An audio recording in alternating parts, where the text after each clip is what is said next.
Hello guys, நம்ம வீட்டு சைட்லேயே வந்து இறால் விற்றுட்டு போயிட்டுருந்தாங்க. சரி அம்மா இன்றைக்கி இறால் வாங்கலான்ட்டு கூப்பிட்டு கேட்டாங்க. கிலோ வந்து 300 சொல்லியிருந்தாங்க. ஆனால் சின்ன இறாலாக இருக்கிறதுனால வந்து அம்மா 250 தான் கொடுத்தாங்க. உங்கள் ஊர் சைட்லலாம் இறால் கிலோ என்ன ரேட்டுன்ட்டு கமெண்ட் பண்ணுங்கள். எங்கள் அம்மா மட்டும் தனியாக உட்காந்து க்ளீன் பண்ணிட்டு இருந்தாங்களா, சரின்ட்டு நானும் எங்கள் அம்மாவுக்கு ஹெல்ப் பண்ணுவோன்ட்டு நானும் வந்து க்ளீன் பண்ண வந்துட்டேன். ஏன்டா வந்து எப்போதும் என் தங்கச்சி இல்லைன்னா எங்கள் அக்கா இருப்பாங்க. அவங்க வந்து அவங்க ஹஸ்பண்டை வீட்டுக்கு போயிட்டுருக்கிறதுனால வந்து இன்றைக்கி நானும் அம்மாவும் தான் வந்து சேர்ந்து உட்காந்து க்ளீன் பண்ணிகிட்ருந்தோம். எனக்கும் க்ளீன் பண்ண தெரியாது, எங்கள் அம்மா தான் சொல்லி கொடுத்தாங்க இப்படிலாம் க்ளீன் பண்ணுன்ட்டு. இது ஃபுல்லாக க்ளீன் பண்ணி முடிக்கிறதாட்டியும் எங்களுக்கு வந்து ஒரு 1/2 hour ஆகிடுச்சு.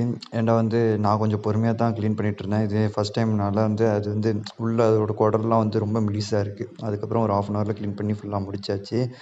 அதுக்கப்புறம்ட்டு வந்து இன்றைக்கி வந்து நம்ம வீட்டில் இறால் கிரேவி, ஒயிட் ரைஸு. எங்கள் வீட்டில் மோஸ்ட்லி வந்து தேங்காய் எண்ணெய் தான் யூஸ் பண்ணுவோம். ஏன்னா நம்ம கொல்லையிலேயே நிறைய தேங்காய் இருக்கிறதுனால வந்து நாங்களே காய வச்சு நாங்களே கடையில் போய்ட்டு ஆடி பியூர் தேங்காய் எண்ணெய் மட்டும் தான் நம்ம மோஸ்ட்லி யூஸ் பண்ணுவோம். ரேர் கேஸுக்கு தான் வந்து சன்ஃப்ளவர் ஆயிலெலாம் யூஸ் பண்ணுறது. வீட்டில் சடனாக வந்து தேங்காய் எண்ணெய்க்கு மாறிட்டாங்க. மற்ற எண்ணெயை தான் யூஸ் பண்ணிகிட்டு இருந்தாங்க. அதுக்கப்புறம் தேங்காய் எண்ணெய் யூஸ் பண்ணுறதுனால வந்து எனக்கு சடனாக வந்து டேஸ்ட்டு பிடிக்கல. எந்த இது செஞ்சாலும் வந்து பிடிக்கலன்னுவேன். அதுக்கப்புறமேட்டு வீட்டில் கம்பல் பண்ணி இதிலே சாப்பிட வச்சுட்டாங்க என்ன. அப்புறம் தேங்காய் எண்ணெய் சாப்பிடும்போது மற்ற எண்ணெயை கம்பேர் பண்ணும்போது வந்து எதுவுமே எனக்கு நல்லா இல்லை. தேங்காய் எண்ணெய் இப்போ வரைக்கும் தான் தெரியுது தேங்காய் எண்ணெய் டேஸ்ட்டு எந்த அளவுக்கு நல்லா இருக்குன்ட்டு. நீங்களும் உங்கள் வீட்டில் வந்து தேங்காய் எண்ணெய் ஊற்றி ட்ரை பண்ணி பாருங்கள். ரெசிபிலாம் நல்லா சூப்பராக இருக்கும். ஓகே, நம்ம சமையலுக்குள்ளே போகலாம். ஃபஸ்ட்டு வந்து நீங்கள் 2 வெங்காயம், 2 தக்காளி, 2 பச்சை மிளகா, ஒரு கொத்து கருவேப்பிலை எடுத்து வச்சுக்கோங்க. அதுக்கப்புறம் ஃபஸ்ட்டு வந்து எண்ணெய் ஊற்றுனதுக்கப்புறம் வெங்காயம் நீட்டாக அரிஞ்சு கட் பண்ணி போட்டுருங்க.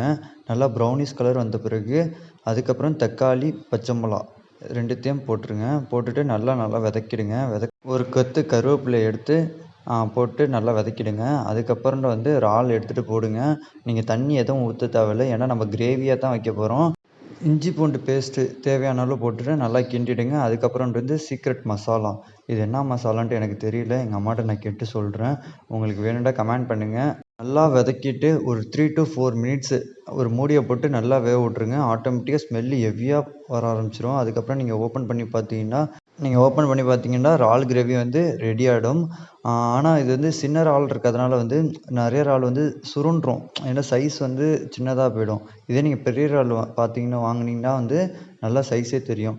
சரி, ஓகே கைஸ், இதே மாதிரி நெக்ஸ்ட் ஒரு ஷார்ட்ஸ் வீடியோவில் சந்திப்போம். ஓகே, பாய்.